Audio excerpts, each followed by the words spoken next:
All right, so I wanted to show you. I want to show you that bot that is a limit order one real quick before I move on to the other more rapid bots. So what I'm showing here is I'm putting a limit price in at 642. So that'll tell it I want it to be a limit strategy. It takes a second to calculate, and I'm telling it I want to buy at 640. So the first trade it took, it got at 642. So we got a better fill, and then we got our profit target. Then we have to wait again. Now it got another fill there. I'm sorry, I said it at 642. So it filled 642, got its profit, got it again, got it here, and added because it went up against it. And both one a profit target and one a trailing stop. So here you're able to say, I want to short, whatever it is at that price, 642 or better, and it'll do it automatically for you. In this particular case, you got your what was 3 trades, but it had a 4th because of the ladder. You got 4 trades in and completed by 1 o'clock in the afternoon. Nice. All hands free. That's good. Yeah. Now this one was called? Well, this is that Insta Short, but I set it up as a limit strategy now. So you could do that, John, if you say you wanted to look at your one of your high probability setups, and you said, look at if it gets down to this range, I want to own it. Yeah. You could turn it on and have the session set to whatever you want, regular session. Could be and just start your trade in there, and that's where the algorithm, that's where the program is going to start off. And it's not built into this, but it wouldn't be hard to add to it. But you could put a time limit. In other words, you don't want to trade before 10:30. That's very simple. You just say, if time is greater than, and it'd be an input, start time, you call it, whatever, then, go ahead and take your entry. Yeah. So you can actually, that's another, user inputable number. All right, that sounds good. All right, so did you go, all right. All right, so that's that. Now, let me open. I gotta open a desktop or a workspace.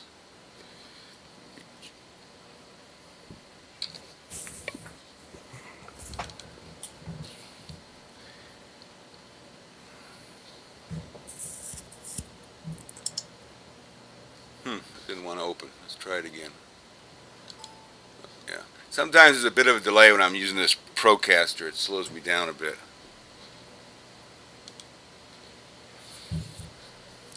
So this is when I started to look at the futures contract for various strategies. Basically started this with what was the September contract back in June.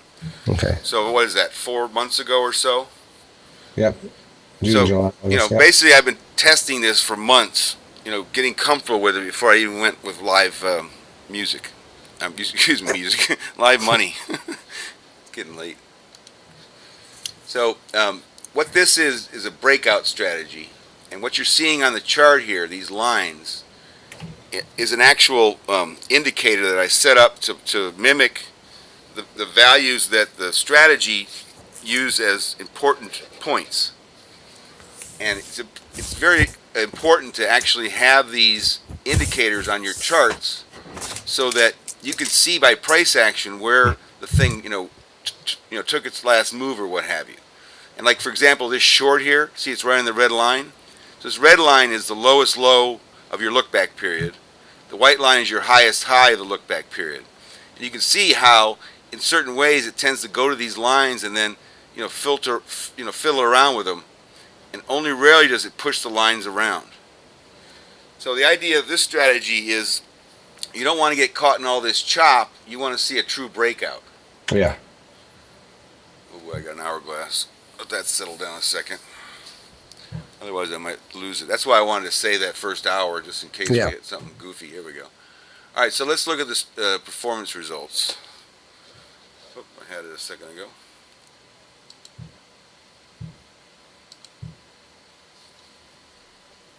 Yeah, I'm bogged down a bit here. Hang on. No problem. We're doing pretty good. Yeah, one nice thing about Strategy doing the alert. shows with Paul and what have you is I've gotten a little more comfortable doing this live. All right, there we go. Let's move the chat room. By the way, the bot has actually here's the nursery again. See, I told you that nursery. They're those babies are really busy. I like how you named that the nursery. All right, so here is the graph of this bot, and keep in mind this is running one car over, basically from the Wednesday before the rollover of the contract through to basically the Wednesday of the next rollover. So it's basically 3 months worth of trading. You can see it actually, started off, it was actually down $1,000, made a little bit, finally down 500. Then it really got working there middle of July, had a little plateau period, then took off again.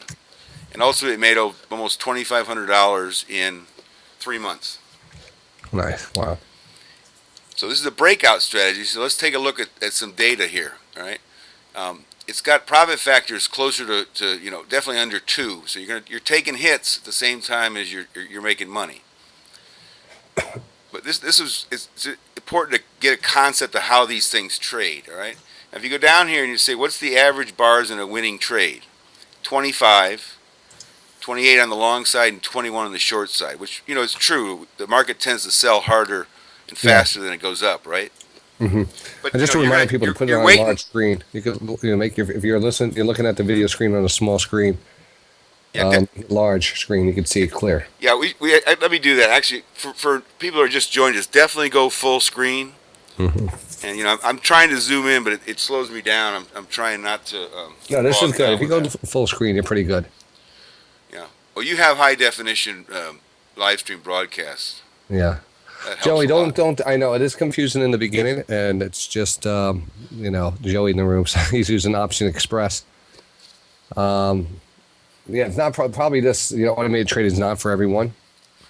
Definitely, but it's good. Knowledge is great. Knowledge is great. Look at that darn nursery again. And the nursery's getting out of hand. Well, it just made another trade. It's sold. What is it? Keep it 2 minutes. All right. Anyways, those babies. I'm telling you. Anyways, so here's 25 minutes average. Now, think back, John, on some of your ES trades. If you're 5 minutes, that's a long time, right? Yeah. Well, half an hour, dude. Yeah. That's how long it takes. Well, that's the beauty about this, because normally that's sometimes the best trade to take. It's that watching that. Bar by bar trade is tough. The computer has it right. Doesn't have the emotion. Correct. And the computers are extremely obedient and they're extremely patient. But what they aren't is smart. They're not gonna think. Although I have written some adaptive strategies, but that's maybe for a more advanced course. But it's still, you're telling it what to do. It does it generally flawlessly unless there's a data problem or a connection problem. And it'll do it over and over and over again. And what's more beautiful than laying your head down on the pillow and you wake up and the strategy made you $100. Yeah, absolutely. Yeah, it's great. All right, so looking at that, you see what you've generated there, and then the Rhino index is only an 82, so a little bit weaker than some of the other ones. But you're still making 75%, 77% profitable trades. Now your losing trades are much higher than your winning trades. And what I found, John, is, and I've optimized these many times. Yeah. The ES in particular, it's fairly consistent. You got to give it $200 to $300 in losses on a single car. Yeah. Otherwise, you get chopped up. Yeah, I have to agree with you. I mean, 2 tick stops. Why bother? You might as well just hand the money to the market. So your average. So you do have do you have a standard stop, or is it? How do you determine your stops on the ES, and are they all the same? Or what's been working for you? Well, this one has a stop loss in at 250. All right. And you can see it right there. Right? I'm looking forward. Hold on. Oh, there you're bringing it up with a little delay there. Yeah. So it's 250. And then what I have in here is, I covered this in those Saturday shows, but I'll do it real quick. This code for this X% trailing, which means it has a trailing stop, and it also has what I call a caret.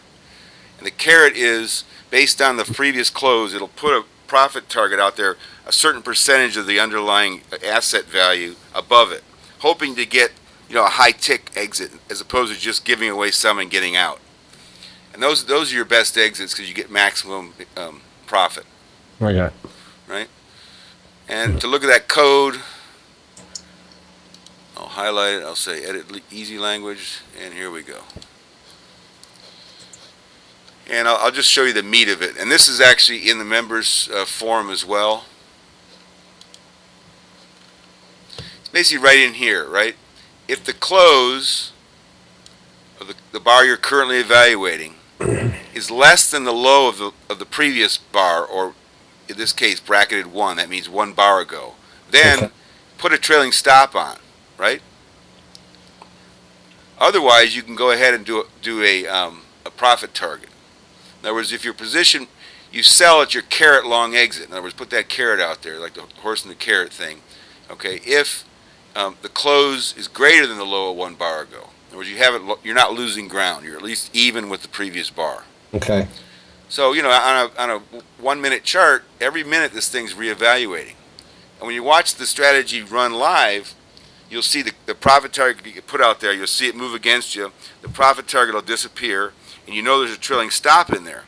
And if you turn on send stop orders to the TradeStation server, you'll see the stop show up there too. And that's a great way to protect yourself, because if you have a power outage or something crashes, at least your stops are on the server, and at least you'll get out. Yeah, that's a major thing, I guess, with these things. Absolutely. Okay, so I'm going to just, I'll close that down. That's really the meat of that exit. Minimize that. So I'm going to go through these, all I'm doing in another workspace is touching the minimize thing, and we'll look at, here's a strategy running on, this is all the third quarter basically. Now we're into the fourth, right? Because we're trading the December contract. So the third quarter, which was, spring and summer, up into September. Here's a 15-minute ES, 9,000. Profit factors over 2 on the long side and a little under 2 on the short side. And that's not bad. That would be almost over 3,000 a month. That'd be pretty good trading one car, right? Yeah, yeah. Now, it came up on that Saturday show that you actually tuned in on. Is this scalable, right? Yeah, it's scalable with one caveat. Let's say that you're trying to trade 5 cars, right? And versus the guy trading 1 car. Well, the 1 car may get filled, and then the strategy is free to take another position. But with the multi-car strategy, you've got to get all 5 of those filled before it can go on to the next trade.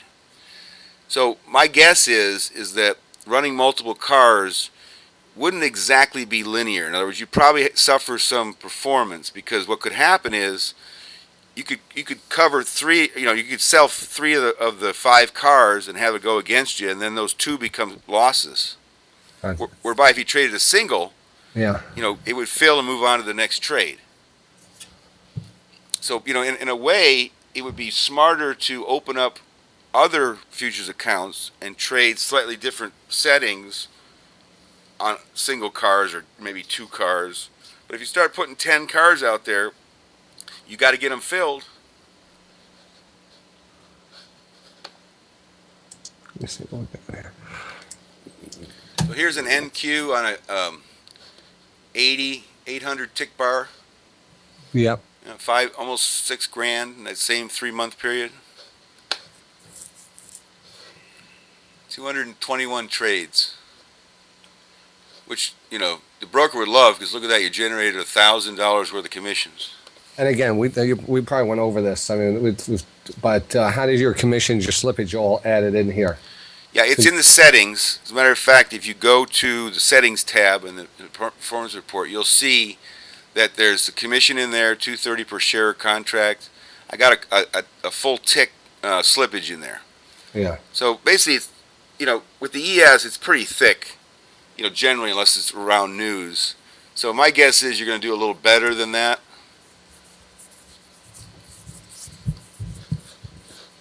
But I do like having that in there. Okay. I'm going to show you some other tweaks that it actually shows up better in a different thing. But let me get to that screen. I'm just showing you the last quarter's results to give you an idea. Here's one didn't do quite as well, 3,500. This is that's 5-minute NQ. Yeah.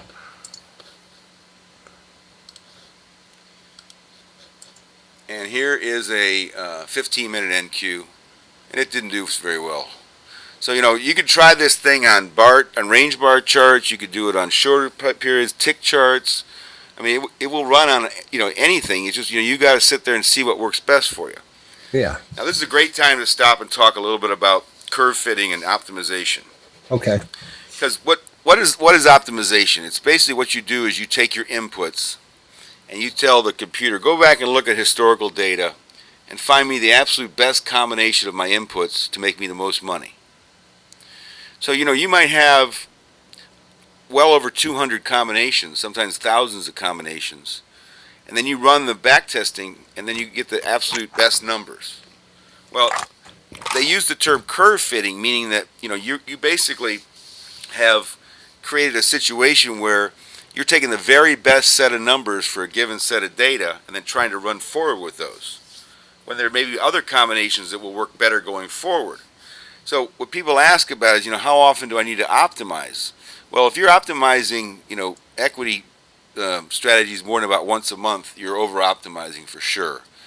Now, some of these futures ones that take literally, hundreds of trades a week, maybe you can revisit it, a little shorter period. But what you don't want to do is keep cherry picking the results, because that's what a lot of people new to automatic trading do, is they pick the very best combination thinking, okay, that's perfect. Well, they're frustrated because a lot of times, you'll optimize and then in this case, I optimized about a month into this, Yeah. and then a month later. And then some of the charts you'll see, the first 2 months are great, and then it kind of gets a little bit weaker, a little flatter. And that's because you cherry picked going in the past, and now you're stuck with those going forward. So you don't want to get a false sense of security by cherry picking the very best combination. Gotcha. And when you optimize, you actually hope to see a nice bell-shaped curve with your results, so that you see that there's obviously a sweet spot to be in, and you don't want it to work well on 16 and horribly on 17 and horribly on 14 and 15. In other words, you want numbers around it to be similar in results. Yeah. Now that's something like, let's say you're looking at a moving average length. You want to see something consistent like that, or let's say the floor of your trailing stop. Now, if you're doing a hyper trade and you're trying to get 1, 2, or 3 ticks on a futures contract, well, there's a huge difference between trying to get 3 ticks and 2 ticks. So you wouldn't want to necessarily see a perfect bell curve there, because it's such an integral thing. In other words, integer thing going. So Yeah. all right. So that was that quarter.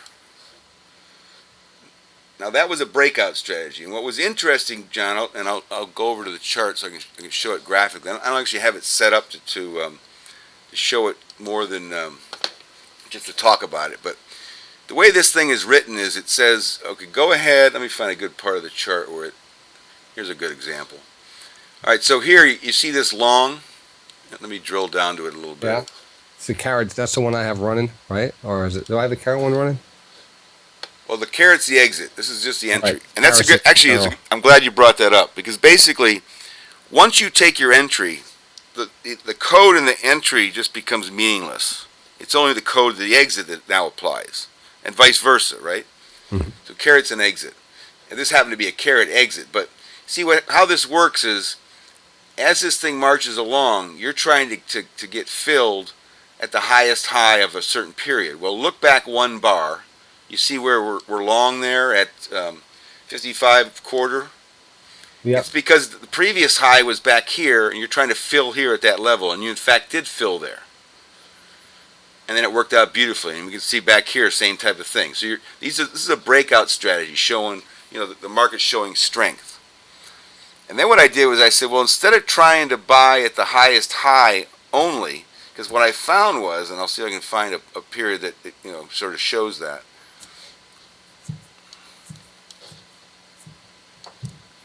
A lot of times I see these lines becoming places where it retraces. It goes to the line, then it backs down. Yeah. So what I did was I added to the code where I said, instead of going long at the highest high as a buy stop, in other words, once it hits that price, it says market order on a buy side. So you're trying to catch the breakout. I said, well, let's include n number of ticks. So now I have an inputable value n, where I multiply it by the ticks, and then I went ahead to the ES and I optimized it for that number n. And what I found was the best results are when the price exceeds the highest high by 4 ticks or a full point.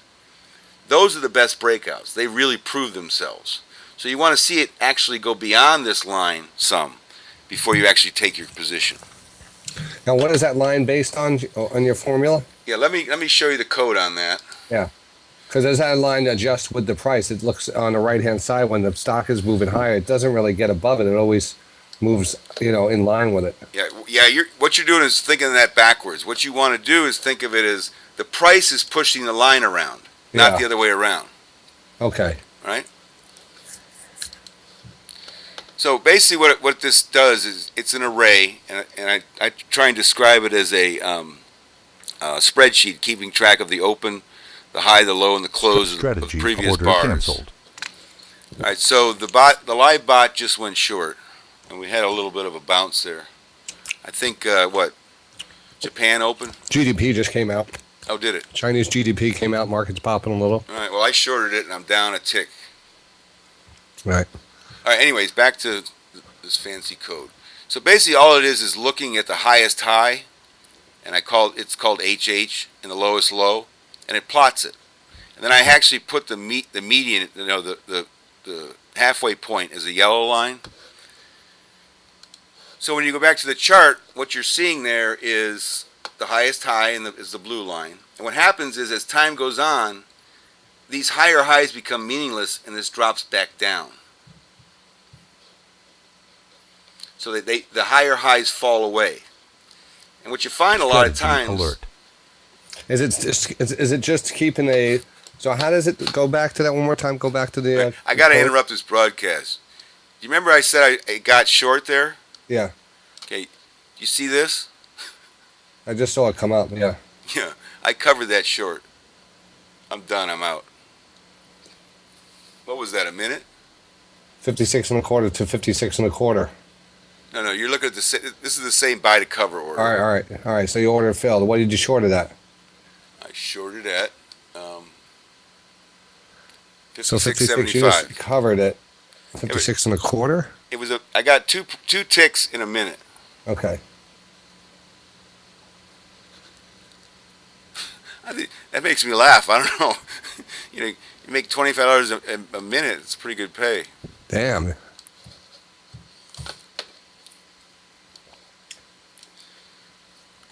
Okay, so now visually we see, what's going on here and how it trades, right? And here's a short down here, but once again, this doesn't have that plus, in this case, minus 4 ticks, and that actually worked better. So the idea here is you stay away from the noise, and then you actually exceed it. You see a strong breakout, and you go with it. All right, let me move on to the couple of good ideas for people that want to write code.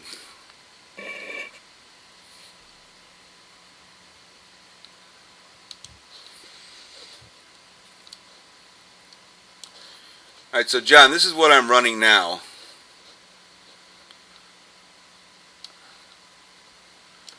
And you still there? Yeah, I'm here. So let's look at the performance report. That always gets people excited.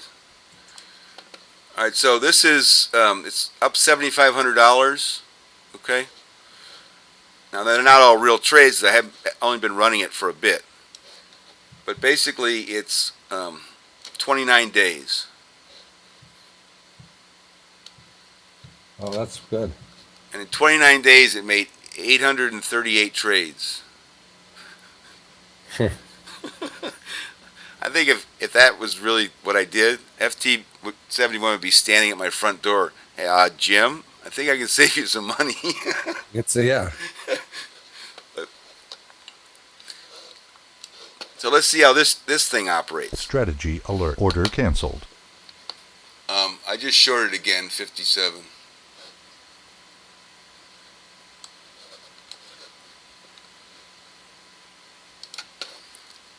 So it actually shorted what, one tick higher. Okay. So I shorted 56.75 before, and the price moved that line up. So now I'm shorting it at a higher, and I'm already halfway to my profit. Just one short again, right? What's that? It just went short again. Yeah. It's short there at 57 even. All right. I'm just following it. All right. So this one, let's expand this out a little bit. Like I said, go full screen if you're just checking in.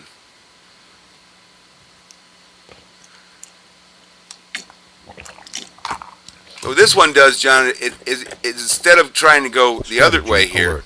By the way, I just covered that. You should have covered, right? I mean, how many ticks you get on this, or it's not a 2 ticks. 2 ticks. So in the last 3 minutes, I've made 4 ticks. So you should have got 2 ticks now, right? Yeah, I'm done. I'm filled. All right. And by the way, it's trying to short 57 again. All right, so the way this one works is it's buying off these lines as opposed to going thinking it's a breakout. So I actually, went against the theory of trying to avoid the noise. What I'm trying to do is make small amounts off retracements. That's why I call this strategy retrace. And when you see the word deluxe there, that means I've worked on it long enough where I'm proud of it, so I give it a fancy name. But basically, it's trying to, it keeps going on that line. And what you see is that, it got short there, it took a little heat, but it filled there. And here, this line got higher and went long there. And the key to this is, not is deciding whether to work with the white line or whether to work the red line. And what I did was I started to keep track of how long the line stayed at the same level. You see this red line here in the center. It stayed level, and I created an indicator to count them.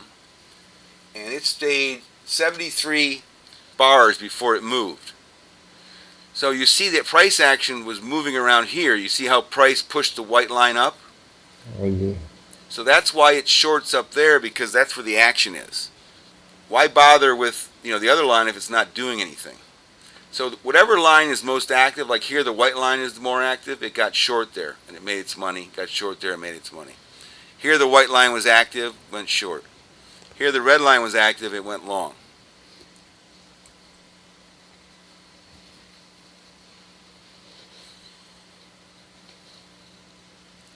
Okay. You're awful quiet over there. No, I'm here. I'm waiting to put this thing on my machine. Yeah, well. I'm standing by. I know. I want to show you something that's going to scare you. This has to do with with settings, right? Yeah. So I've gone to my I've right-clicked inside my chart, and I've gone to Format, Techniques and Strategies. Oh, by the way, when I'm looking at the length on this, which is 20, I want to go make sure that my bar sense entry is 20, and my that red and yellow and length is white 24, line is also length of 20. I'm sorry, we were both talking at the same time. Yeah, what was the length? What were you? Okay, you want the length on your indicators to match the length on your strategies. Otherwise, it won't look right in the chart. All right. Okay.